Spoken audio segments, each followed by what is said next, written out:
শেষ পর্বে আমরা দেখেছিলাম আলকিমিস্ট প্রতিযোগিতার নিয়ম অনুযায়ী জিয়ামার সাম্রাজ্যের সব আলকিমিস্টকে আগে টেস্ট পরীক্ষা দিতে হয়, তবে অন্য সাম্রাজ্যের আলকিমিস্টদের এই টেস্ট দিতে হয় না। এরপর টেস্ট দেওয়ার সময় ইয়ানের শরীরে আবার পয়জন ভর করে, আর সে স্বর্গীয় আগুন দিয়ে কন্ট্রোল করতে পারে না, কারণ সেইখানে পিলকিংও ছিল। তবে একদম শেষ মুহূর্তে ইয়ান সেই টেস্টে প্রথম হয়। এরপর জানা যায় আলকিমিস্ট প্রতিযোগিতায় চুইয়ন সাম্রাজ্যের আলকিমিস্টও এসেছে, যা জিয়ামা সাম্রাজ্যের জন্য ভয়ের কারণ হতে পারে। এইদিকে ইয়ান নালান ক্লেনে যায়। এরপর সে আর ইয়াফেই মিলে নালানকে ইগনোর করে। প্রিয় দর্শক, আগের পর্বগুলো যদি না দেখে থাকেন তাহলে আমাদের চ্যানেলে এখনই ঘুরে আসুন, অথবা এই ভিডিওর ডেসক্রিপশন বক্সে দেওয়া লিংক থেকে দেখে নিতে পারেন। দর্শক, চলুন শুরু করি আজকের সিরিজ নিয়ে এক চমৎকার যাত্রা।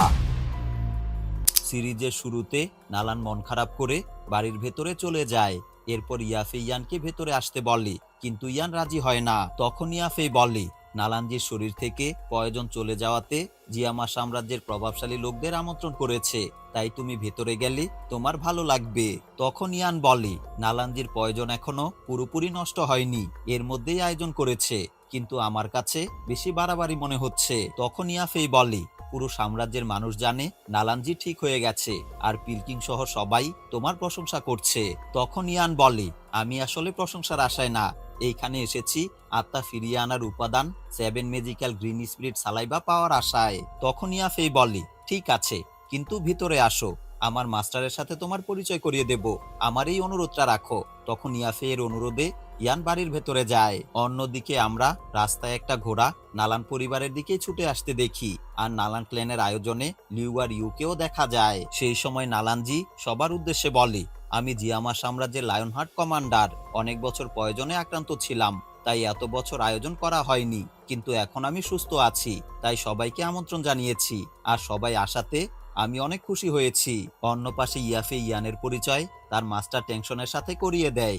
এরপর ইয়ান টেনশনের সাথেই বসে। অন্য পাশ থেকে তখন নালানজি এই দৃশ্য দেখে নালানকে জিজ্ঞাসা করে, ইয়ানের সাথে টেনশনের কি ভালো সম্পর্ক আছে? তখন নালান বলে, সরাসরি টেনশনের সাথে ইয়ানের ভালো সম্পর্ক নেই, তবে ইয়াফে এর সাথে ভালো সম্পর্ক আছে, আর তোমার প্রয়োজন নষ্ট করার জন্য ইয়াফে ইয়ানকে পাঠিয়েছিল। এই কথা শুনে নালানজি বলে, তার মানে এখন টেনশন ইয়ানকে ফাঁদে ফেলে ইয়াফে এর সাথে সম্পর্ক করার চেষ্টা করছে, কারণ সে ভালো করেই জানে ইয়ানের ভবিষ্যৎ অনেক ভালো। এরপর নালানজি ভাবে, যদি ইয়ান নালানকে পছন্দ করত তাহলে ভালো হতো। এটা ভাবতে ভাবতে নালানকে একদম পা থেকে মাথা পর্যন্ত দেখে, আসলে সে কেমন আর ইয়ান তাকে পছন্দ করবে কিনা। এইটা দেখে নালান অবাক হয়ে যায়। তখন নালানজি বলে, তোমার সাথে ইয়ানের কথা ভেবেও লাভ নেই, কারণ ইয়ান তোমাকে পছন্দই করে না। এই কথা শুনে নালান খুব রাগ করে আর মজা করে দাদাকে মারতে থাকে। অন্য পাশে টেনশন ইয়ানকে বলে, হাইবডং অনেক রাগী মানুষ, আর সে কারো প্রশংসা করে না, কিন্তু সে তোমার ব্যাপারে অনেক প্রশংসা করেছে। এই কথা শুনে ইয়ান বুঝতে পারে মাইট পরিবারের সাথে হাইবডং এর একটা ভালো সম্পর্ক আছে। এরপর টেনশন উঠে নালান পরিবারের সাথে আলাদা কথা বলতে যায়। এদিকে লিউ আর ইউ এর সাথীদের মধ্যে একজন বলে, ইয়ানকে দেখে মনে হয় না সে পিল বানানোর টেস্টে প্রথম হয়েছে। আবার আরেকজন বলে, আমারও তাই মনে হয়, কারণ লিও পিলকিং এর শিষ্য, সেই হিসেবে তার সাথে কারো পারার কথা না। ঠিক সেই সময় আরেকজন বলে, কিন্তু ছেলেটার ভাগ্য ভালো, ইয়াফে এর মতো সুন্দরী মেয়ের সাথে তার সম্পর্ক আছে। এই কথা শুনে ইউএ খুব রেগে যায়। তখন লিও বলে, আজ রাতে মনে হচ্ছে খুব মজা হবে। ঠিক সেই সময় মুনজান নামের একজনকে দেখতে পাই, যে ঘোড়া নিয়ে নালান ক্লেনে আসে আর সরাসরি ইয়ানের উপর আক্রমণ করে। তখন ইয়ান তাড়াতাড়ি ইয়াফেকে সরিয়ে আক্রমণ প্রতিরোধ করে। তখন অন্য পাশে ইউএ লিউকে বলে, মোজা এসেছে, আর তুমি একটু আগে এর জন্যই বলেছিলে মজা হবে। প্রিয় দর্শক, এইখানে আমরা ইউ এর কাছ থেকে জানতে পারি মোজা আসলে মুকলেনের একজন যোদ্ধা, আর সে ছোট থেকেই ইয়াফেকে পছন্দ করে। কয়েক বছর আগে সে বর্ডারে ট্রেনিং করতে গিয়েছিল, তবে যাওয়ার আগে বলে গিয়েছিল যদি কেউ ইয়াফে এর আশেপাশে আসে তাহলে তাকে মেরে ফেলবে। আর এখন ইয়ানের কথা শুনেই ছুটে এসেছে, সে একজন 3 লেভেলের যোদ্ধা। অন্য পাশে ইয়াফে ইয়ানকে বলে, মোজা ছোট্ট থেকেই আমাকে বিরক্ত করে, তাই আমি মুকলেন ছেড়ে এখন মাইটল্যান্ডে চলে এসেছি। এই কথা শুনে ইয়ান রেগে যায় আর একটা চেয়ার ছুঁড়ে মারে মোজার দিকে। এরপর দুজনের মধ্যে শুরু হয় তুমুল যুদ্ধ। অন্য পাশে ইউ আর লিউ বসে বসে মজা দেখে। দুজনেই সমানভাবে আক্রমণ চালায়, কেউ কারো থেকে কম না। তবে এক পর্যায়ে মোজা ইয়ানকে দূরে ফেলে দেয়। এরপর ইয়ান তার পার্পল ফ্লেম বের করে আবার আক্রমণ করে, কিন্তু মোজা নিজের শক্তি দিয়ে উল্টো ইয়ানের উপর আক্রমণ করে। তখন ইয়ান আরো চিশক্তি ব্যবহার করে মোজাকে দূরে ফেলে দেয়। এইটা দেখে ইউয়ে অবাক হয়। তখন লিউ বলে, মোজা যদি তার আসল শক্তি দিয়ে আক্রমণ করে তাহলে ইয়ান টিকতে পারবে না। তখন ইউয়ে বলে, কিন্তু আমার মনে হয় না মোজা তার আসল শক্তি ব্যবহার করলেও ইয়ানের সাথে পারবে না। আর এইদিকে মোজা ইয়ানকে বলে, আমি ভাবিনি তোমার মতো 2 লেভেলের আলকিমিস্ট এত শক্তিশালী হবে, কিন্তু এখন দেখবে তুমি আমার আসল রূপ। এরপর মোজা ডৌচি আর্মার পরে নেয়, যা একজন 4 লেভেলের যোদ্ধার সমান শক্তি দেয়। এইটা দেখে আশেপাশের সবাই অবাক হয়। তখন ইয়াফেই বলে, মোজা থামো। তখন মোজা বলে, আমি আগেই বলেছিলাম তোমার কাছে যে আসবে আমি তাকে মেরে ফেলবো। এরপর মোজা তার গ্রিনউড অ্যান্ড থর্ন দিয়ে আক্রমণ করে। ঠিক সেই সময় নালান সেইখানে এসে 1000 উইন্ড ব্লেড ব্যবহার করে মোজার আক্রমণ প্রতিরোধ করে। এই সময় ইয়ান আর মোজা দুইজনেই বুঝতে পারে গত 3 বছরে নালান অনেক শক্তিশালী হয়ে গেছে। এরপর নালান মোজাকে বলে, ইয়ান আমাদের পরিবারের অতিথি, তাই তাকে অসম্মান করা বন্ধ করো। তখন মোজা ইয়ানকে বলে, নালান বলেছে তাই ছেড়ে দিলাম, কিন্তু ভবিষ্যতে যদি ইয়াফের সাথে দেখি তাহলে মেরেই ফেলবো। তখন ইয়ান বলে, আমি সব সময়ের জন্য প্রস্তুত আছি। এই কথা শুনে মুজা রেগে যায়। ঠিক সেই সময় নালানজি সেইখানে এসে বলে, মুজা 2 বছর আগে যেমন রাগী ছিলে এখনো তেমনই আছো, তবে এটা নালান পরিবার, এইখানে তোমার বাবাও সাহস করবে না এইভাবে কথা বলার। আর ইয়ান হচ্ছে আমাদের পরিবারের মেহমান, তাই যদি তার কিছু হয় সেটার জন্য তোমাকে পরে আফসোস করতে হবে। এই কথা শুনে মুজা ক্ষমা চায়। ঠিক সেই সময় টেনশন সেইখানে আসে আর বলে, মুজা একটা কথা মনে রেখো, ইয়ান হচ্ছে মাইট পরিবারের বন্ধু মানুষ, তাই তার বিপক্ষে যাওয়ার আগে বুঝে শুনে যেও। এই কথা শুনে মুজা বুঝতে পারে ইয়ান অনেক প্রভাবশালী কেউ। সেই সাথে লিউ আর ইউয়ে বুঝতে পারে ইয়ান কোনো সাধারণ ছেলে না। এরপর নালান আর টেনশন দুইজনে ইয়ানকে খুশি করার চেষ্টা করে। আসলে এই চেষ্টার মধ্য দিয়েই মনে মনে টেনশন আর নালান একে অপরের উপর রাগও করে, কিন্তু প্রকাশ করে না। এরপর ইয়ান নালানজিকে বলে, আয়োজন শেষ হলে আজকে তোমার প্রয়োজন নষ্ট করে দেব। তখন নালান বলে, ঠিক আছে, আয়োজন শেষ হলে তোমাকে খবর দেব। এরপর সবাই চলে যায়। তখন ইয়াফেই নালানকে ধন্যবাদ জানায় ইয়ানকে বাঁচানোর জন্য। তখন নালান ইয়ানের দিকে তাকায়, কিন্তু ইয়ান তাকে ধন্যবাদ জানায় না, বরং অন্যদিকে তাকিয়ে থাকে। এরপর নালান বলে, আসলে আমার সাহায্য ছাড়াই ইয়ান নিজেই সেই মোকাবেলা করতে পারত, তাই ধন্যবাদ দেওয়ার কিছুই নেই। এরপর নালান মন খারাপ করে চলে যায়। তখন তার দাদা লক্ষ্য করে দেখে ইয়ান আসলে নালানকে পছন্দই করে না। অন্যদিকে টেনশন ইয়াফেকে বলে, তুমি ইয়ানের সাথে সব সময় থাকবে, যখন যা লাগে মাইট হাউস থেকে দিয়ে সাহায্য করবে। এরপর টেনশনও সেইখান থেকে চলে যায়। তখন ইয়ান ফেইকে বলে, দেখে মনে হচ্ছে তোমার মাস্টার ভাবছে আমরা প্রেম করছি। তখন ইয়াফেই বলে, তার কথা ভেবে লাভ নেই। ঠিক তখন আমরা আকাশে হাইবোডং আর জিয়াসিং তিয়ানকে দেখতে পাই। আসলে গত পর্বে জিয়াসিং তিয়ানকে পুরোপুরি দেখানো হয়নি। হাইবোডং এখন জিয়াসিং তিয়ানকে ধরার চেষ্টা করে, কিন্তু জিয়াসিং তিয়ান পালাতে থাকে আর মাঝে মধ্যে আক্রমণ করে, তবে হাইবোডং সহজেই প্রতিরোধ করে। এরপর হাইবোডং একের পর এক আক্রমণ চালাতে থাকে। এক সময় সেই আক্রমণে অনেকগুলো পাহাড় ভেঙে পড়ে জিয়াসিং তিয়ানের উপর, আর সে মাটিতে পড়ে যায়। তখন হাইবোডং আরো বেশি করে তার বরফের ছুরি মারতে থাকে। এরপর সেও নিচে নেমে আসে। কিছুক্ষণ পর ধুলোবালি একত্র হয়ে জিয়া বের হয়ে আসে আর বলে, হাইবোডং, এত বছর পরেও তুমি একদম পাল্টাওনি। আর ট্যাগার মরুভূমিতে কি ঘটেছিল তোমার সাথে, দেখে মনে হচ্ছে যা ঘটেছে সেটা তোমার শরীরে ছাপ ফেলেছে, তোমাকে অনেক বয়স্ক লাগছে। তখন হাইবোডং বলে, আমি রাজপরিবারের লোকদের সাথে কথা বলি না, কারণ আমি রাজনীতি পছন্দ করি না। এই কথা শুনে জিয়া হাইবোডং এর উপর আক্রমণ করে। তখন হাইবোডং তার ব্ল্যাক আইস শিল্ড দিয়ে সেই আক্রমণ প্রতিরোধ করে। এরপর জিয়া আবার আক্রমণ করে। তখন হাইবোডং তার বরফের তলোয়ার দিয়ে উল্টো আক্রমণ করে, তবে জিয়া কোনো রকমে বেঁচে যায়। এরপর তাদের মধ্যে তুমুল যুদ্ধ শুরু হয়। অন্যদিকে ইয়ান ইয়াফেকে বলে, তুমি ইচ্ছে করেই সবার সামনে আমার কাছাকাছি ছিলে, যেন মুজা বুঝতে পারে আমরা কাছে আছি, তাই না? তখন ইয়াফেই বলে, আসলে আমি শুনেছিলাম মুজা এসেছে, তাই তোমার কাছাকাছি ছিলাম বাঁচার জন্য, কিন্তু আমি বুঝতে পারিনি এইখানে তোমার সাথে যুদ্ধ হয়ে যাবে। তখন ইয়ান বলে, সমস্যা নেই, এইটা আমার সাথে প্রায়ই হয়। এরপর ইয়ান নালানজির প্রয়োজন নষ্ট করতে চলে যায়। সেই সময় টেনশন ইয়াফের কাছে এসে বলে, ইয়াফেই, তোমার সাথে ইয়ানের সম্পর্কটা কেমন? তখন ইয়াফেই বলে, আমরা শুধু ভালো বন্ধু, অন্য কিছু না। তখন টেনশন বলে, যদি ইয়ানকে ভালো লাগে তাহলে তার সঙ্গে সম্পর্কে যাও, কারণ ইয়ান ভবিষ্যতে এই সাম্রাজ্যের প্রভাবশালী একজন হবে। আর তুমি তো জানো মুপ্লেনের নিয়ম অনুযায়ী নিজের ইচ্ছে মতো বিয়ে করা যায় না। তোমাকে বিয়ে করার জন্য ভোটে মোজা সবচেয়ে এগিয়ে আছে, তাই যেহেতু তোমার অন্য সুযোগ আছে সেটাকে কাজে লাগাও।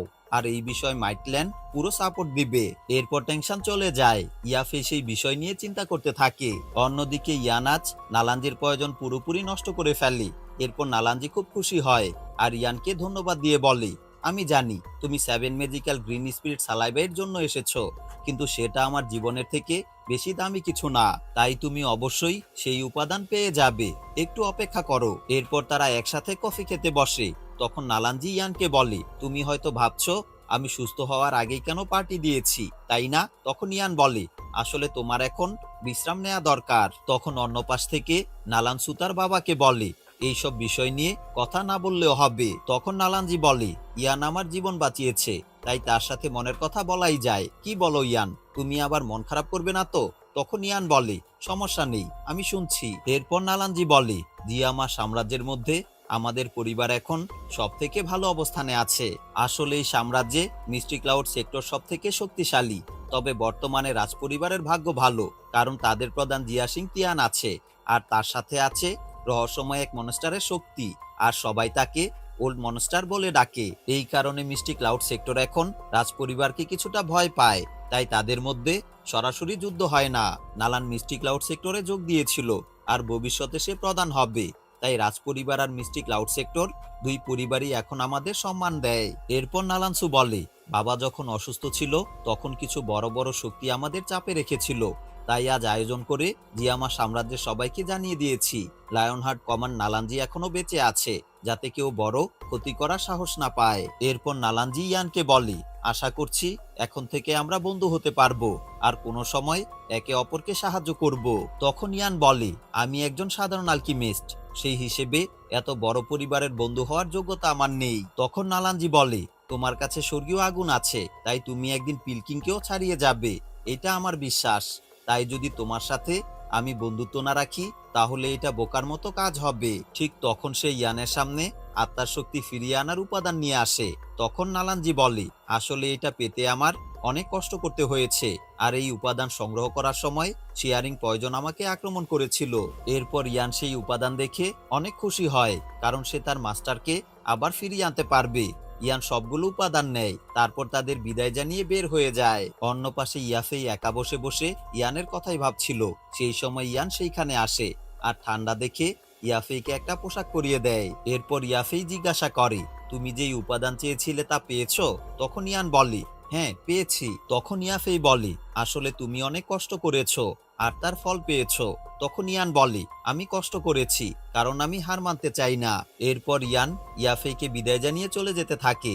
আর তখন ইয়াফেই মনে মনে বলে, আমি হয়তো নালানের মতো এত শক্তিশালী না, কিন্তু আমার পরিশ্রম আর মেধা দিয়ে একদিন মাইট হাউসের সর্বোচ্চ স্থানে পৌঁছাবো। ঠিক সেই সময় আকাশে আবার হাইবোডং আর জিয়াকে দেখা যায়, তাদের মধ্যে এখনো যুদ্ধ চলছে, আর সেই যুদ্ধের আক্রমণ নিচে এসে পড়ে। তখন ইয়ান তাড়াতাড়ি ইয়াফেকে সেই আক্রমণ থেকে বাঁচায়। অন্য পাশে সবাই বুঝতে পারে দুইজন ডৌয়াং এর মধ্যে যুদ্ধ হচ্ছে, তাই ট্যাংশন আর নালানজি তাদের ফ্লাইংচি শক্তি দিয়ে উড়ে যায়। অন্য পাশ থেকে একে একে নালান, লিউ ইউয়ে তারাও সেই দিকে যাওয়া শুরু করে। তখন ইয়ানও তাদের সাথেই দৌড়াতে শুরু করে। এমন সময় মুজা আবার ইয়ানের পেছনে লাগে। এইটা দেখে নালান মুজাকে সাবধান করে, কিন্তু মুজা কোনো কথাই শোনে না। এরপর মুজা তার চিশক্তি দিয়ে ইয়ানের উপর আক্রমণ করতে যায়। ঠিক সেই সময় ইয়ান তার ফ্লাইং চি ব্যবহার করে আকাশে উড়ে যায়। এইটা দেখে বাকি সবাই অবাক হয়ে যায়। এরপর ইয়ান উড়ে ট্যাংশন আর নালানজির কাছে যায়। তখন তারা দুজনও অবাক হয়। এরপর নালান বলে, আমি তোমাকে যত দেখি তত অবাক হই, তুমি এই ফ্লাইং চি কিভাবে পেলে? তখন ইয়ান বলে, আমার ভাগ্য ভালো ছিল, তাই চেষ্টা করার সাথে সাথেই পেয়ে গেছি। অন্যদিকে দেখা যায় হাইবোডং তার বরফের ড্রাগনের উপর দাঁড়িয়ে আছে, আর জিয়া তার ঈগল পাখির উপরে দাঁড়িয়ে আছে। এরপর তারা একে অপরকে আক্রমণ করে, আর পুরো আকাশে বিশাল এক বিস্ফোরণ ঘটে। তখন টেনশন বলে, আমার মনে হচ্ছে সামনে হাইবোডং আছে। তখন ইয়ান বলে, একদম ঠিক, সামনে হাইবোডং আছে। তখন নালানজি বলে, তাহলে অন্যজন কে? এর মধ্যে দেখা যায় হাইবোডং তার বরফের ছুরি দিয়ে জিয়ার ঈগলের দিকে আক্রমণ করে। একসময় ঈগলটা দুই ভাগ হয়ে যায়, কিন্তু জিয়ার কিছুই হয় না। তখন জিয়া বলে, হাইবোডং, তুমি 10 বছর পরে একজন দুর্বল যোদ্ধা হয়ে ফিরে এসেছো, তাই আমার শক্তির সামনে পারবে না। তখন হাইবোডং বলে, আর তোমার বয়সের তুলনায় আরো শক্তিশালী হওয়ার দরকার ছিল, কিন্তু হতে পারোনি। এইসব কথা বলতে বলতে তারা যুদ্ধ করতেই থাকে। সেই সময় নিচে থেকে নালানজি বলে, হাইবোডং এখনো বেঁচে আছে। আর ইয়ান, তুমি হাইবোডংকে চেনো? তখন ট্যাংশন নালানজিকে বলে, হাইবোডং এবার ফিরে এসেছে শুধু ইয়ানের কারণে, তাই মাইট হাউস ইয়ানের কাছে চিরঋণী থাকবে। এই সময় সবাই নিচ থেকে যুদ্ধ দেখতে থাকে। তখন ইউএ বুঝতে পারে হাইবোডং এর সাথে তার বাবার দাদা জিয়া যুদ্ধ করছে। সেই সময় ট্যাংশন বলে জিয়া ছাড়া এভাবে কেউ হাইবোডং এর সাথে যুদ্ধ করার সাহস পেত না। ঠিক সেই সময় জিয়া তার সর্বোচ্চ ত্রিশক্তি দিয়ে একটা জাদুকরি আগুনের গোলা বানাতে থাকে। এইটা দেখে সবাই অবাক হয়, কারণ এই শক্তির সামনে হাইবোডং টিকতে পারবে না, মানে মারা যাবে। এরপর জিয়া তার পুরো শক্তি দিয়ে হাইবোডং এর দিকে আক্রমণ করতে যায়। ঠিক সেই সময় হাইবোডং তার বরফের তলোয়ার রেখে বলে, আমি আর যুদ্ধ করব না, এখন আমার পুরো শক্তি নেই, কিন্তু ধীরে ধীরে আবার আমি শক্তি ফিরে পাবো, তখন তোমার সাথে যুদ্ধ হবে। তখন জিয়া হাসি মুখে বলে, ঠিক আছে বন্ধু, আর এতদিন পরে তোমাকে দেখে সত্যি ভালো লাগছে। তুমি ফিরে আসাতে এখন আমরা মিষ্টি ক্লাউড সেক্টরের সমান শক্তিশালী। এইখানে আমরা বুঝতে পারি তারা আসলে শত্রু না, অনেক বছর ধরেই তারা বন্ধু, আর তারা মিষ্টি ক্লাউড সেক্টরের বিপক্ষে থাকে। এখন তারা দুইজন ডৌওয়াং। অন্যদিকে মিষ্টি ক্লাউড সেক্টরের বর্তমান প্রধান ইউনিয়নও একজন ডৌওয়াং যোদ্ধা, আর তাদের আগের প্রধান ইউনশানও একজন ডৌওয়াং যোদ্ধা, যদিও সে এখন ধ্যান করছে আর ডৌজংয়ে যাওয়ার চেষ্টা করছে। সব মিলিয়ে তাদের চারজনের ত্রিশক্তি সমান লেভেলের, শুধু স্টার কম বেশি আছে। আর এই কারণেই জিয়া এবং হাইবোডং মিষ্টি ক্লাউড সেক্টরের সমান যোদ্ধা। এরপর ট্যাংশন আর নালানজি উড়ে হাইবোডং আর জিয়ার কাছে যায়। ঠিক সেই সময় ইয়ানও সেইখানে যায় আর হাইবোডংকে বলে, এখন আমাদের চলে যেতে হবে, আমি যে জিনিস চেয়েছিলাম তা পেয়েছি। ঠিক সেই সময় জিয়া ইয়ানের উপর আক্রমণ করে। সেই আক্রমণে ইয়ান একদম নিচের দিকে পড়ে যায় আর বুঝতে পারে জিয়া অনেক শক্তিশালী। এরপর আবার জিয়া তার উপর আক্রমণ করে আর ইয়ান পালাতে থাকে, কিন্তু একসময় জিয়া তার ধুলোবালির শক্তি দিয়ে ইয়ানকে ঘিরে ফেলে। তখন ইয়ান তার পার্পেল শক্তি দিয়ে সেই শক্তি প্রতিরোধ করার চেষ্টা করে। এরপর ইয়ান তার বেকুম হ্যান্ড ব্যবহার করে জিয়াকে ধরে কাছে নিয়ে আসে। তখন জিয়া তার শক্তি দিয়ে আবার ইয়ানের উপর আক্রমণ করতে যায়। ঠিক সেই সময় হাইবোডং বলে, ওল্ড মনেস্টার অনেক হয়েছে, এবার থামো। এরপর জিয়া থেমে যায় আর বলে, আমি শুধু নতুন ছেলেটাকে কিছু পরামর্শ আর শিক্ষা দিচ্ছিলাম। তখন ইয়ান বলে, তোমার এই শিক্ষার জন্য অসংখ্য ধন্যবাদ। অন্যদিকে মুজা বলে, আচ্ছা, ইয়ান কি মাত্র জিয়াকে দূর থেকে কাছে টেনে এনেছে? এই কথা শুনে ইউএ খুব রেগে যায় আর বলে, আমার বাবার দাদাকে ইয়ান টেনে কাছে আনতে পারবে না, এত সাহস ইয়ানের নেই। এরপর ট্যাংশন আর নালানজি উড়ে তাদের কাছে যায়। সেই সময় জিয়া হাইবোডংকে বলে, দেখে মনে হচ্ছে তুমি অনেক মেধাবী শিষ্য পেয়েছো। তখন হাইবোডং বলে, ইয়ান শাওয়ের মতো শিষ্য পাওয়া ভাগ্যের ব্যাপার, কিন্তু আমি তার যোগ্য নই। এই কথা শুনে সবাই অবাক হয়ে যায়। এরপর জিয়া ইয়ানকে বলে, হাইবোডং বলছে সে তোমার মাস্টার না, তাহলে তোমার মাস্টার কে? এমনও তো হতে পারে সে আমার বন্ধু, তাই তার নাম বলো। তখন ইয়ান বলে, আমি দুঃখিত, আসলে আমার মাস্টারের নিষেধ আছে কাউকে তার পরিচয় দেওয়া, তাই পরিচয় দিতে পারছি না। আর আমার মাস্টার অনেক বছর ধরেই পাহাড়ে আছে, তাই হয়তো তার নাম কেউই জানে না। এরপর জিয়া বলে, তুমি আলকেমিস্ট প্রতিযোগিতায় অংশগ্রহণ করেছো? তখন ইয়ান বলে, হ্যাঁ, প্রতিযোগিতায় থাকবো।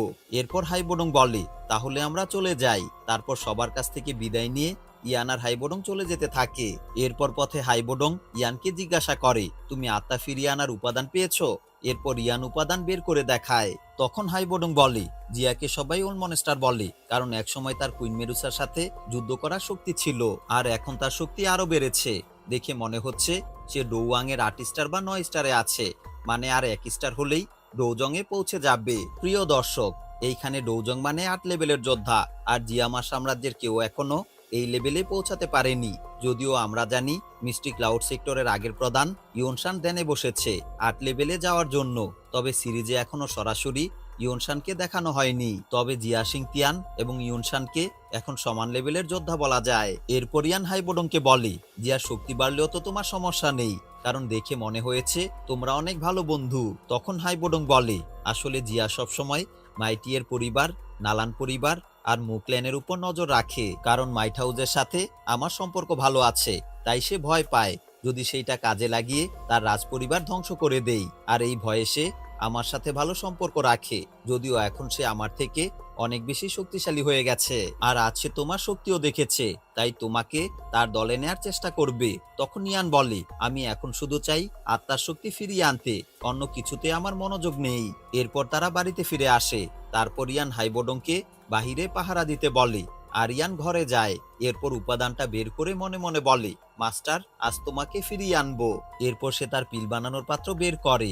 তারপর ইয়ান সেই উপাদানটা পাত্রের মধ্য দিয়ে পিল বানানো শুরু করে। এরপর দেখা যায় পাত্রের ভিতরের উপাদানটা ধীরে ধীরে গলে পিল হতে থাকে। অন্যদিকে আমরা চুইয়ন সাম্রাজ্যের সেনাপতিকে দেখতে পাই। সে একটা বারে বসে লাল পানি খায় আর মনে মনে বলে, সবকিছু পরিকল্পনা মতোই চলছে। জিয়ামা সাম্রাজ্যের সব আলকিমিস্ট এবার হেরেই যাবে। দর্শক, এইখানে আলকিমিস্ট প্রতিযোগিতা সামনে রেখে চুইয়ন সাম্রাজ্যের সৈন্যরা এমন কিছু পরিকল্পনা করছে যার কারণে অন্য কোনো আলকিমিস্ট প্রতিযোগিতায় চ্যাম্পিয়ন হতে পারবে না। এরপর সেনাপতি বার থেকে বের হয়ে চলে যেতে থাকে। ঠিক সেই সময় বারের মালিক তার একজন লোককে পাঠায় তাকে ফলো করার জন্য। অন্যদিকে ইয়ান সারা রাত চেষ্টা করার পরে ধীরে ধীরে পুরো উপাদান গলে একটা পিলের আকার ধারণ করে। এরপর পিলটা পাত্র থেকে বের হয়ে আসে। তখন ইয়ান অনেক খুশি হয়। সে পিলটা হাতে ধরতে যায়, কিন্তু পিলের অনেক শক্তি থাকায় ধরতে পারে না। এরপর ইয়ান আরো শক্তি দিয়ে হাত বাড়িয়ে পিলটা হাতে নেয়। তারপর ধীরে ধীরে সেই পিলটা আংটির মধ্যে প্রবেশ করায়। এরপর আংটি থেকে সাদা আলো বের হতে থাকে, মানে এটা কাজ করছে। এটা দেখে ইয়ান অনেক খুশি হয়। এরপর আংটিটা নিজে নিজে ইয়ানের আঙুল থেকে বের হয়ে আসে। তারপর আংটিটা ধীরে ধীরে ঘুরতে থাকে। একসময় একটা বিস্ফোরণ হয়। ঠিক সেই সময় বাইরে শ্যাডো মাস্টারকে দেখতে পাই। তখন মাস্টারের আত্মা সরাসরি শ্যাডো মাস্টারকে আঘাত করে। এরপর শ্যাডো মাস্টার সেইখান থেকে চলে যায়। অন্যদিকে ইয়ান খুশি মনে আংটির দিকে তাকিয়ে থাকে, কিন্তু ধীরে ধীরে আংটির আলো নিভে যায় আর নিচে পড়ে যায়। মানে মাস্টারের আত্মা পুরোপুরি ফিরে আসেনি, যতটুকু এসেছিল সেইটা দিয়ে শ্যাডো মাস্টারকে আঘাত করে এরপর মাস্টার ঘুমিয়ে পড়ে। সেই সময় হাইবোডং ঘরে এসে বলে, আত্মার শক্তি অনুভব করেছি, তুমি কাজটা করতে পেরেছো। তখন ইয়ান কিছুই বলে না, মন খারাপ করে বসে থাকে। এইটা দেখে হাইবোডং বুঝতে পারে ইয়ান আত্মার শক্তি ফিরিয়ে আনতে পারেনি। অন্যদিকে ইয়ানের বাবা শাওজান মাইট হাউসের দিকে আসতে থাকে। সেই সময় সে দেখে চুইয়ন সাম্রাজ্যের সৈন্য মাইট হাউসের এক সৈন্যর উপর আক্রমণ করছে। আমরা আগেই দেখেছিলাম গতকাল রাতে মাইট হাউসের এই সৈন্যটা চুইয়ন সাম্রাজ্যের সেনাপতিকে ফলো করেছিল, তাই চুইয়ন সাম্রাজ্যের সৈন্য তাকে মারার চেষ্টা করছে। এইটা দেখে শাওজান তাড়াতাড়ি সেই সৈন্যর সামনে যায় এবং একাই শত্রুর সাথে যুদ্ধ করে। তখন দেখা যায় চুইয়নের অনেকগুলো সৈন্য তার উপরে আক্রমণ করছে। তাদের মধ্যে একজন সৈন্য শাওজানকে ধরে ফেলে। তারপর সে শয়তানটা নিজের শরীর ব্লাস্ট করে ফেলে, তবে তার আগেই শাওজান সরে গিয়ে বেঁচে যায়। এরপর আর অনেকগুলো শয়তান তার উপরে আক্রমণ করে। তখন শাওজান তার ফিউরিয়াস লায়ন রোল শক্তি দিয়ে আক্রমণ করে। তারপর আবার আকাশে উড়ে গিয়ে রেজিং লায়ন দিয়ে শত্রুদের উপর আক্রমণ করে। ঠিক সেই সময় একটা শয়তান অন্য একটা শয়তানকে শাওজানের দিকে পাঠায় আর সাথে সাথে বিস্ফোরণ হয়। তবে শাওজান তার শিল্ড ব্যবহার করে কোনোভাবে বেঁচে যায়। এরপর এক আঘাতে সেই শয়তানকে মেরে ফেলে। এরপর শাওজান মাইট হাউসের সেই সৈন্যকে বলে, তুমি কি মাইট হাউসের ইয়াফেইকে চেনো? তখন সৈন্যটা বলে, হ্যাঁ, সে মাইট হাউসের নিলামঘরের দায়িত্বে আছে। তখন শাওজান বলে, আমি আসলে শাওক্লান থেকে এসেছি। ইয়াফে এর সাথে অনেক আগে থেকেই আমার সম্পর্ক আছে। এইটা বলো, এই লোকগুলো কে ছিল? তোমাকে কেন মারতে চাইছিল? তখন সৈন্যটা বলে, আসলে এই শয়তানগুলো চুইয়ন সাম্রাজ্যের। বেশ কিছুদিন যাবত তারা এইদিকে ঘোরাফেরা করছিল, তাই আমাকে খোঁজ নেয়ার দায়িত্ব দেওয়া হয়েছিল, কিন্তু আমি জানতাম না এমন বিপদের মধ্যে পড়ে যাব। এরপর শাওজান বলে, আমাকে ইয়াফের কাছে নিয়ে যেতে পারবে? এই কথা শুনে সৈন্যটা শাওজানকে সাথে নিয়ে যায়। অন্যদিকে আলকিমিস্ট প্রতিযোগিতার আয়োজন শুরু হতে যাচ্ছে।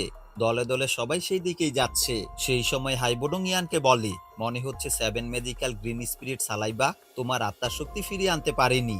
এমন অবস্থায় কি তুমি এই প্রতিযোগিতার জন্য প্রস্তুত? তখন ইয়ান বলে, আসলে এখন আমাকে এই প্রতিযোগিতায় চ্যাম্পিয়ন হতে হবে। তাহলে পুরস্কার হিসেবে থাউরিং স্পিরিট পিলের উপাদানের লিস্ট পাবো, আর সেই উপাদান খুঁজে বের করে স্পিরিচুয়াল রিকভারি পার্পেল পিল বানিয়ে আত্মার শক্তি ফিরিয়ে আনবো। ঠিক সেই সময় রাজপরিবারের তিয়ান আসে, আর অন্যদিকে আতু মাস্টারও সেইখানে আসে আর ইয়ানকে দেখে তাকে ডাক দেয়। তখন তিয়ান ইয়ানের দিকে তাকিয়ে হাসে, আর এইখানেই এই পর্বের পর্দা ধীরে ধীরে অন্ধকার হয়ে আসে। গত ভিডিওগুলোতে যারা সময় নিয়ে আমাদের কন্টেন্ট দেখে কমেন্টস করেছেন তাদের প্রতি রইল গভীর কৃতজ্ঞতা, আন্তরিক ভালোবাসা এবং অফুরন্ত ধন্যবাদ। আপনাদের প্রতিটি মন্তব্য আমাদের কাছে শুধু কিছু শব্দ নয়, এগুলো আমাদের প্রতিটি পরিশ্রমী মুহূর্তের সার্থকতা এবং ভবিষ্যতের প্রতিটি কাজের অনুপ্রেরণা।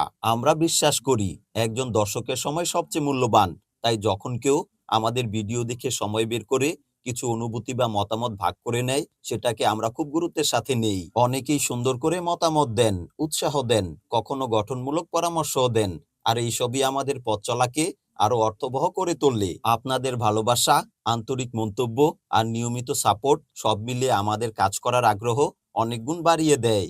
মাঝে মাঝে ক্লান্তি আসে, ব্যস্ততা ভর করে, কিন্তু আপনাদের এই ছোট্ট ভালো লেগেছে, অসাধারণ হয়েছে কিংবা পরবর্তী পর্বের অপেক্ষায় আছি এই ধরনের কমেন্টসই আমাদের মুখে হাসি ফোটায় এবং নতুন করে শুরু করার প্রেরণা দেয়। আমরা সর্বদা চেষ্টা করি যেন প্রতিটি মন্তব্যের উত্তর দিতে পারি, কারণ আমরা জানি যারা আমাদের সময় দিচ্ছেন তারা আমাদের আপন মানুষ। আর এই সম্পর্কটা একতরফা নয়, এটা দুই পক্ষের ভালোবাসা ও সম্মানের বন্ধন। এই যাত্রায় আমাদের পাশে থাকার জন্য আবারও অসংখ্য ধন্যবাদ। আমরা আশাবাদী ভবিষ্যতেও আপনাদের এইভাবে পাশে পাবো এবং একসাথে আরো সুন্দর কিছু সময় কাটাবো। দেখা হবে পরবর্তী ভিডিওতে। সবাই ভালো থাকবেন, সুস্থ থাকবেন এই শুভকামনায় আজকের ভিডিও এইখানে শেষ করছি।